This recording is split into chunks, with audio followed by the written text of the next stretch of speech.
Alors, comment on fait pour retisser les liens dans nos communautés et surtout, comment s'assurer que nos aînés, ils restent bien connectés?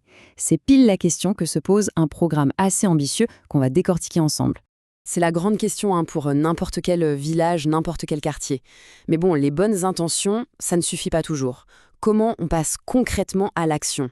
Eh bien, le plan qu'on va regarder, il ne se contente pas de faire un constat, non, il propose une vraie feuille de route, quelque chose de très structuré. Ok, voilà le document en entier. Bon, ça peut avoir l'air un peu dense comme ça à première vue, mais en réalité c'est super bien pensé. C'est la feuille de route complète. L'idée principale à retenir, vraiment, c'est cette structure en deux temps.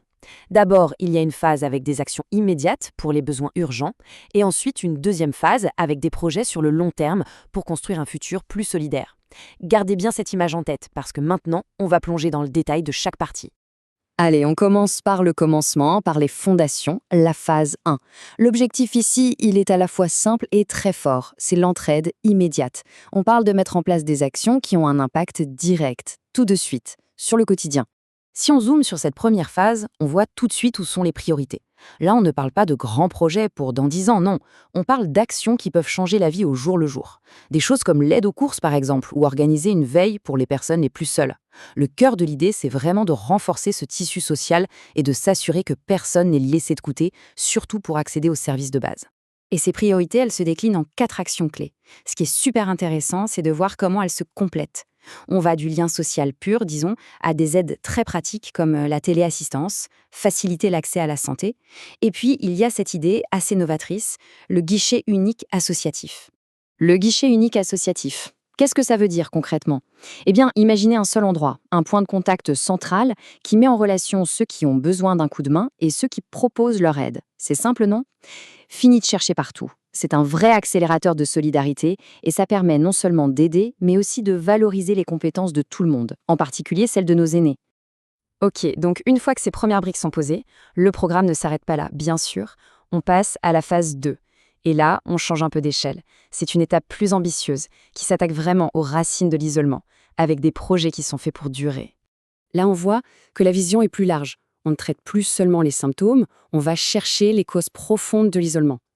Et l'un des obstacles majeurs qui a été identifié, c'est la mobilité. C'est logique. Comment on participe à la vie du village si on ne peut pas se déplacer?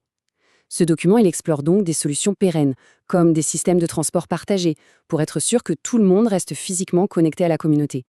Et là, c'est limpide. La logique du programme est parfaitement résumée. D'un côté, on a les défis, l'isolement des aînés, la mobilité qui se réduit. Et de l'autre, on a les solutions concrètes et innovantes qui sont proposées en face, comme cette fameuse plateforme de troc de compétences. Ce qui est vraiment bien avec cette phase 2, c'est son côté très pragmatique. On n'est pas dans les grands discours, on est dans le concret. On trouve par exemple un service de transport à la demande pour casser l'isolement géographique. Il y a aussi cette plateforme d'échange de compétences pour que les savoir-faire de chacun servent à tous. Et même un soutien pour l'isolation thermique des logements des plus fragiles. On voit bien que ce sont des projets qui ont un impact durable sur la qualité de vie. Bon, on a vu une phase 1, une phase 2. Mais alors, comment tout ça s'emboîte? Comment ces deux étapes, qui semblent différentes, forment en fait une seule et même vision pour l'avenir de la communauté? C'est là qu'on voit que la démarche est vraiment bien pensée. La phase 1, en fait, ce n'est pas une fin en soi. Elle prépare le terrain. En renforçant l'entraide tout de suite, au quotidien, elle crée une base solide. Et c'est sur cette base que les grands projets à long terme de la phase 2 peuvent ensuite se développer et réussir. C'est une synergie parfaite entre le court terme et le long terme. Mais attention, au-delà de toutes ces actions, de tous ces projets, il y a une philosophie qui traverse tout le programme. L'idée, ce n'est pas juste d'apporter de l'aide aux aînés, c'est de valoriser leur expérience. Et ça change tout. C'est un changement de regard complet. Les seniors ne sont pas vus comme des gens à qui on doit simplement donner, mais comme des acteurs essentiels de la communauté qui ont une richesse et un savoir à partager. Finalement, un programme comme celui-ci, ça montre un chemin possible. Mais ça nous renvoie aussi à une question plus personnelle.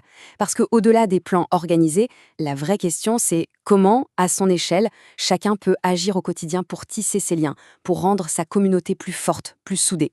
C'est peut-être là, en fait, que tout commence. La question reste posée.